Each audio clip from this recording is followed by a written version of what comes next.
Hello everyone. The title of today's talk is "You are the presence of your greatest symbol." And so what that means is that when man tries to look at man, he usually puts something in between. And what that means is your direct experience is not something you are, in a sense, finding as an idea, as a character in a story, as a world of your own. Your directest experience is when your greatest symbol becomes you. And then through the eyes of that which you long for, you look back at all those moments where the answer could have been given. And you shall see the design of this beautiful phenomena that is the human being.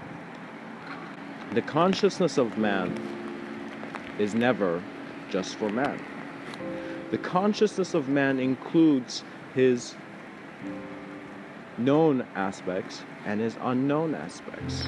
Reality does have many templates. There are many considerations of the same thing. But we, as the self-aware beings that we are, as the pilots of consciousness, have the responsibility of, through our gaze, being an expression of direct experience here. What that means is that advanced communicators, which Mr.Within speaks of, are beings who are looking at human communication to such a degree that there is no longer measurement. They are becoming the greater ability by having such a trust in their life, such a trust in life, that when you look in their eyes, you will not see a man, but you shall see the life in the man. You shall see that which is moving your consciousness, that which is moving your attention from ideas. When man wakes up from this world, he was never here, but he knew the whole. You will begin to see that psychic phenomena and many spiritual concepts that have profoundly actually happened, let us say. Let us take into consideration their actuality. You will begin to see all that they suggest is that the world you know is not the world you know. And so the phenomena of the unknown was the greatest prophet. That in your moment of being alive, you are not just a character in a story. History was a lie. You are here in a manner beyond individual segmentation. You are the observance of the individual. And so, if a young boy a long time ago wanted to move things by Googling what telekinesis was online, you will begin to see that it was never about external fluctuation. It was about the awareness of existential presence. And as one knew it, symbology took a different turn. What that means is that person who was talking to you in a certain way, once you confronted them with the actuality of how you really felt and how your reality was, then respect was ensued, for communication had newly begun. Sovereignty is not here to pollute man into becoming a victim in his own projected war. Man is here to rise beyond stories. And so enough reading books that are not giving you the direct experience of what they suggest.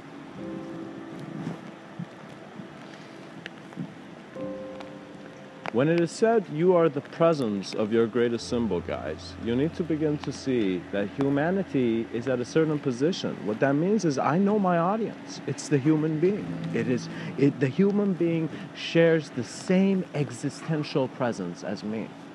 And so I like to think so at first, you know? There was a moment I sat down very peacefully in a park after, walking for a little bit, and as I just sat down, it was like I was sitting with the world. I was standing there and wondering, why did my actions have to be kept? Why am I in this certain view, in this certain seat of life? And the answer would never come, because I would not find it. I would feel I would be a step behind, and so it seemed that when I kept thinking about it, when I kept calling the gods of logic, none answered to show why there never was a reason for reasoning. In the understanding of actuality, we must move beyond the shapes that hinder us. And so in that park, as I sat down, I wondered, why should I continue with my idea? As if what would happen if all those ideas and senses of thought I had of myself just not committed suicide, but gently passed away. They came to me, told this world why they were here, and then through a greater communication transcended. Not through a communication without self-awareness. What that means is when your last step comes, always know its beginning.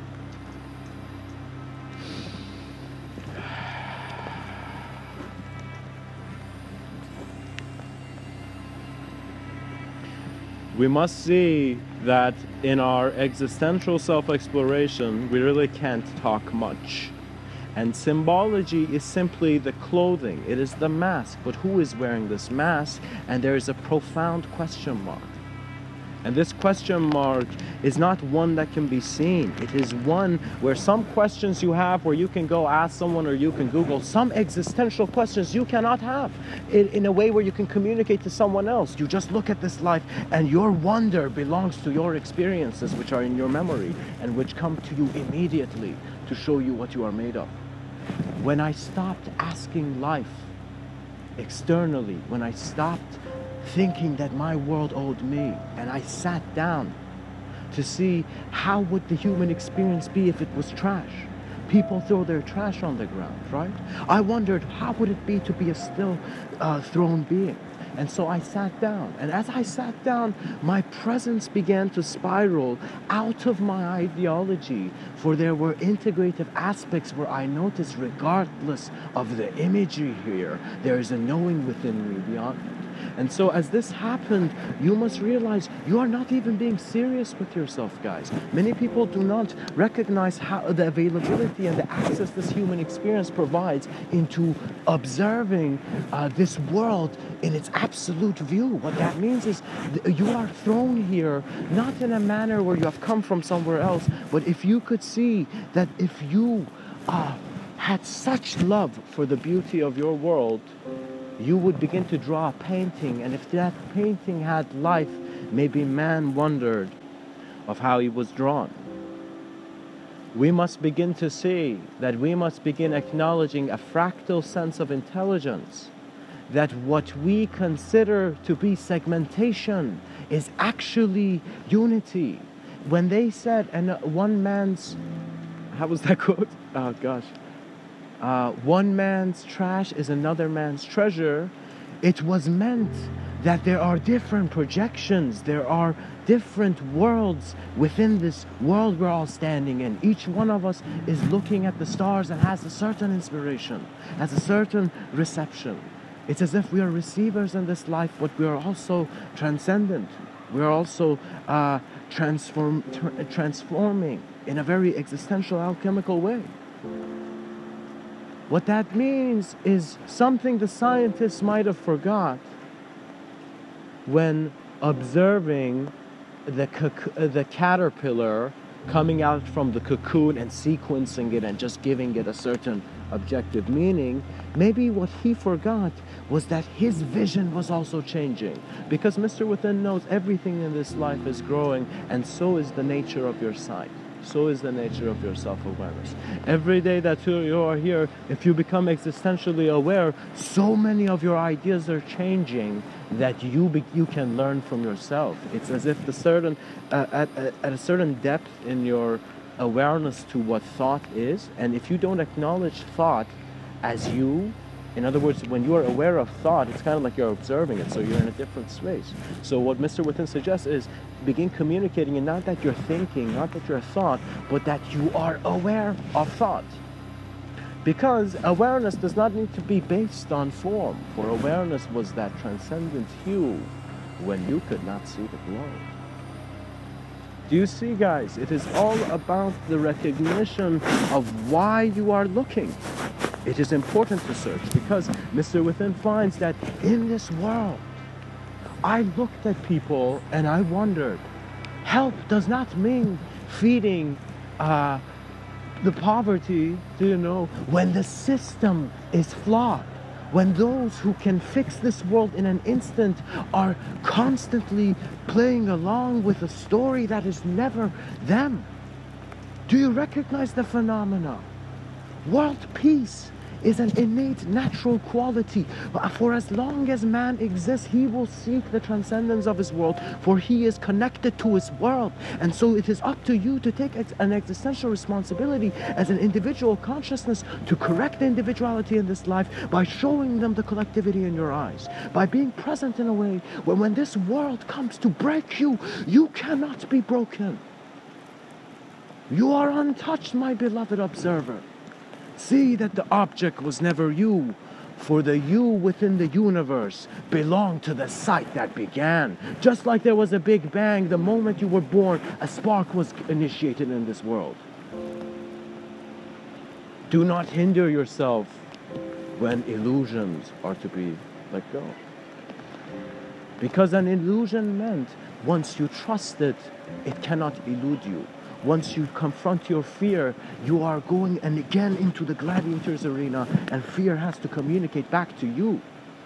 Failure has to respond back to you. So that moment when a person fails, and not in a manner where I want to say socially fail, that is its own world. You fail yourself. That is the worst type of failure, when you've sat down and you're like, what I projected did not stand. What now? You know, and you begin to see you have a choice.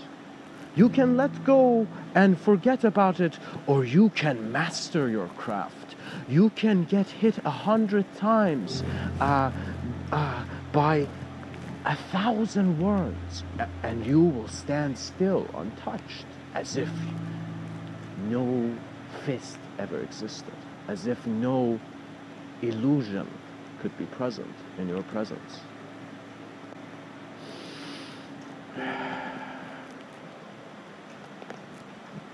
Mr. Within finds that you, when you are around others, when you are around people you trust, will become an efficient moment of being.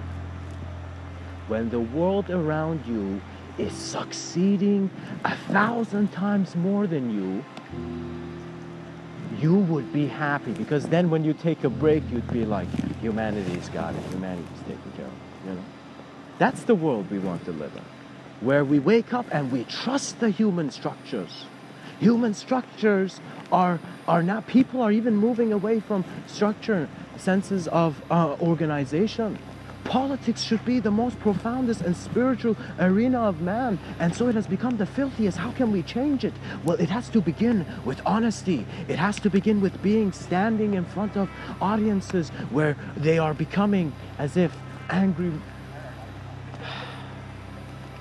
When Caesar stood there, and perhaps before he was stabbed to death, he said what he had to say to life as who he was. Regardless of how much they hated him, regardless of how much this life takes you away in front of you, how much this life pushes you down, makes suffering synonymous with your name, you will begin to see that the only way is up. For a very beautiful phenomena happened when I wasn't doing anything. I noticed I could do anything. Let yourself recognize that this reality is this world that you open your eyes to is something you are communicating.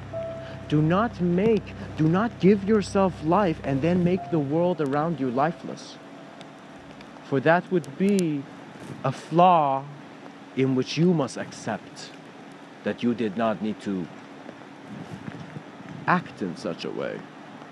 For an observer that knows he's beyond an actor will be reminded by existence immediately of his standing. Stand up for life, for it is all you.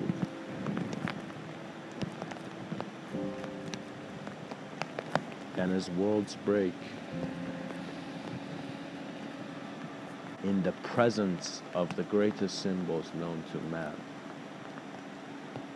you will find yourself. I would like to send some blessings through mantras now, and I recommend you listen to these mantras in a manner where you are saying it too. It doesn't matter if you say it verbally, just you have the intention of focus. And so there will also be a mantra for the pilots of consciousness. And so utilize what must be utilized.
Guided by the flows of sincerity, we fly.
Much blessings.